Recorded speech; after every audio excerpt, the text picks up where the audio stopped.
दोस्तों finally Iran Israel युद्ध में अमेरिका की एंट्री हो गई है और ईरान के अंदर एक बड़ी स्ट्राइक अमेरिका के द्वारा कल रात की गई। लेकिन इसके बाद अब ईरान ने बदला लेने की ठान ली है और एक बड़ा अनाउंसमेंट ईरान के द्वारा किया गया है। उनके द्वारा स्ट्रेट ऑफ हॉर्मुज को अब ब्लॉक किया जा रहा है। इसका इम्पैक्ट पूरी दुनिया पर क्या पड़ेगा, साथ ही किस तरह से अमेरिकी सैन्य बेसिस जो कि दुनिया भर में मौजूद है अब उनके ऊपर मिसाइल दागने की तैयारी ईरान कर रहा है। कल के हमले के दौरान क्या ईरान के न्यूक्लियर साइट पूरी तरह से तबाह हो गई और क्या न्यूक्लियर रेडिएशन ईरान के अंदर लीक हो रहा है, इन सब के बारे में इस वीडियो में डिटेल में एक न्यूट्रल पॉइंट ऑफ व्यू से समझेंगे। इसीलिए वीडियो को अंत तक जरूर देखिएगा। पहले बात करते हैं अमेरिकी स्ट्राइक की। इजरायल ने ईरान के एयर स्पेस पर प्रॉपर डोमिनेंस दिखाई और पिछले कई दिनों से लगातार भारी बमबारी ईरान के ऊपर इजरायली फाइटर जेट ने की और ये सुनिश्चित किया कि कल को अगर भारी भरकम अमेरिकी बॉम्बर्स ईरान के ऊपर से बॉम्बिंग करते हैं तो उनके बॉम्बर्स को नुकसान ना हो। वहीं जब ये अमेरिका को आश्वासन मिल गया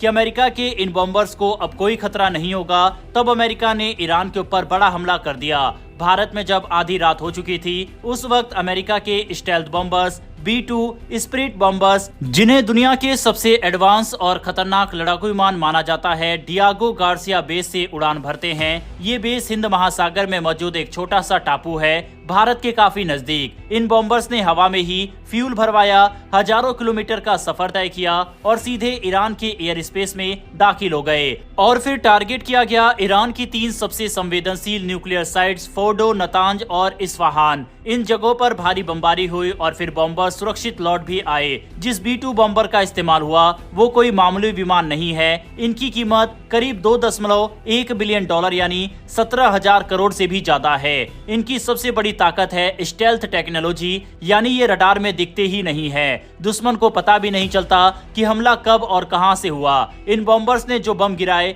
वो थे बंकर बस्टर बम, जिन्हें खास तौर पर जमीन के अंदर बनी न्यूक्लियर फैसिलिटीज को तबाह करने के लिए डिजाइन किया गया है। लेकिन इस हमले में सिर्फ ताकत नहीं, चालाकी भी दिखाई गई। अमेरिका ने पहले कुछ नकली बॉम्बर्स यानी डिकॉय एयरक्राफ्ट दूसरी दिशा से भेजे ताकि ईरानी रडार और डिफेंस सिस्टम भ्रमित हो जाए। जब ईरान का ध्यान उधर गया तभी असली बॉम्बर्स पीछे से आए, हमला किया और वापस लौट गए।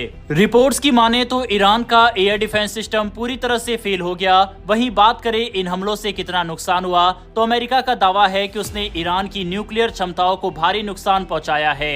लेकिन ईरान का कहना है कि उन्हें पहले से हमले का अंदाजा था और उन्होंने जरूरी डेटा और लोग पहले ही वहां से हटा दिए थे। ईरान की फोर्डो साइट पहाड़ों के नीचे करीब 90 मीटर गहराई पर बनी हुई है, जबकि अमेरिकी बम सिर्फ 60 मीटर तक ही जमीन में जा सकते हैं। तो क्या वाकई में वो फैसिलिटी तबाह हुई है या नहीं, इस पर बहस जारी है। इस पर पुख्ता तौर पर तभी कहा जा सकता है जब कोई फोटोज, वीडियोस वगैरह इसको लेकर सामने आती है। हालांकि ये सच्चाई है कि अमेरिका के द्वारा इन न्यूक्लियर साइट पर हमला करने में काफी देर किया गया और ये सबको पता था कि अमेरिका इस युद्ध में एंट्री करेगा। ऐसे में ईरान के पास पर्याप्त समय था अपने सामानों को वहां से हटाने का। दूसरी ओर अमेरिका के पास ये क्षमता है कि वह ईरान के इन न्यूक्लियर साइट को तबाह कर सके। हालांकि जैसा कि हमने कहा कि दोनों देशों का अपना मत है, इसीलिए कौन सही है कौन नहीं ये कहा नहीं जा सकता। ईरान, पाकिस्तान और चीन जैसे देश अपनी सेना और लोगों का मनोबल बढ़ाने के लिए काफी झूठी खबरें और नुकसान की सच्चाई छुपाने में माहिर है। हालांकि ईरान समर्थक कहेंगे कि कोई नुकसान नहीं हुआ, जबकि इजरायल समर्थक कहेंगे कि काफी नुकसान हुआ। अमेरिका के राष्ट्रपति डोनाल्ड ट्रंप का भी बयान सामने आया। उन्होंने कहा कि यह हमला जरूरी था क्योंकि ईरान लगातार न्यूक्लियर हथियारों का विकास कर रहा था और वो पूरी दुनिया के लिए खतरा बन चुका था।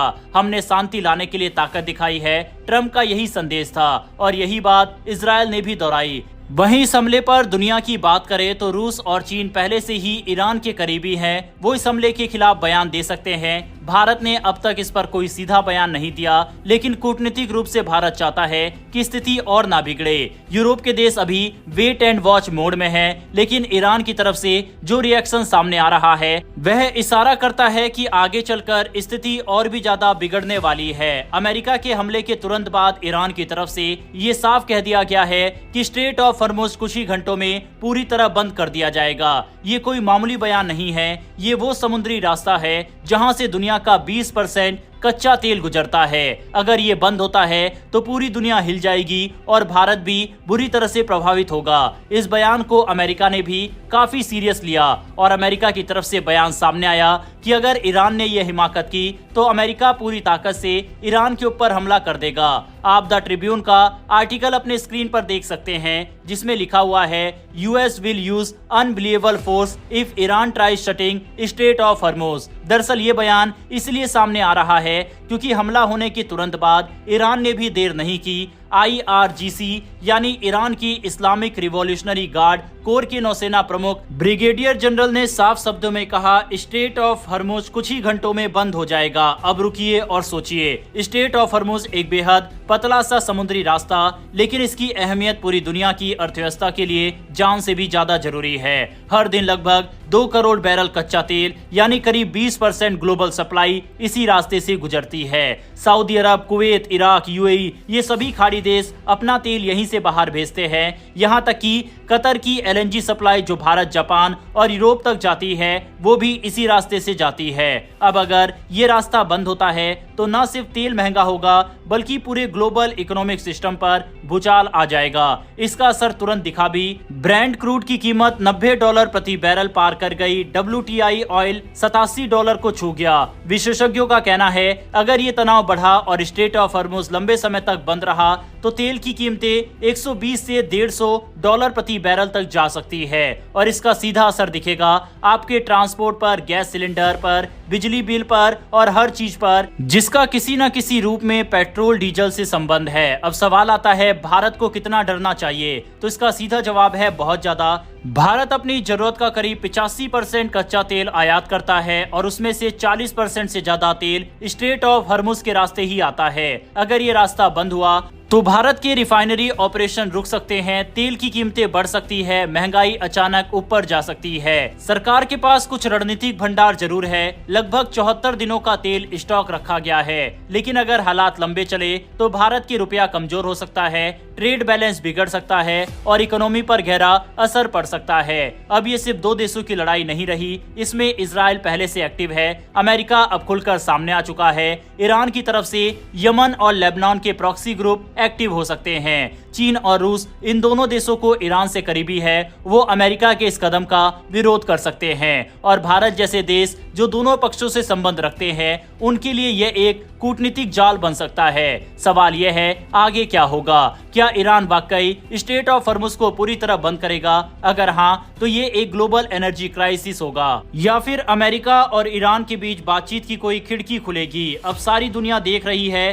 क्योंकि ये सिर्फ युद्ध नहीं है, यह एक तेल और ताकत की लड़ाई बन चुकी है। अब ईरान की सेना की तरफ से ऐलान तो कर दिया गया है इसको बंद करने का, लेकिन क्या वाकई यहाँ पर ईरान अपनी इस नौसेना को भेजकर ब्लॉकेज करेगा? ये देखना इंटरेस्टिंग रहेगा। ईरान के लिए इस समय सबसे बेस्ट यही रहेगा कि वह बातचीत से अब मामले को सुलझाए। अभी भी देर नहीं हुई, नहीं तो ईरान को सीरिया, इराक बनने में देर नहीं लगेगी, क्योंकि इजराइल हमले आगे भी जारी रखेगा और अमेरिका की एंट्री ईरान को भारी पड़ेगी। दूसरा, ईरान को सपोर्ट भी रूस से इस समय नहीं मिल सकता क्योंकि रूस खुद कई सालों से युद्ध में है, लेकिन लगता नहीं है कि ईरान भी पीछे हटेगा। बहरहाल इस पूरी कवरेज पर आपकी क्या राय है कमेंट बॉक्स में लिखकर बताइएगा। साथ ही अगर आपको ये कवरेज पसंद आई हो तो वर्ल्ड अफेयर्स और डिफेंस से जुड़ी ऐसी वीडियो के लिए नीचे दिए गए सब्सक्राइब बटन को प्रेस कर बेल आइकन को दबा ले, जिससे हमारी डेली ऐसी वीडियो आप तक सबसे पहले पहुंच सके। फिर मिलेंगे ऐसी एक नई वीडियो के साथ। धन्यवाद। जय हिंद, जय भारत।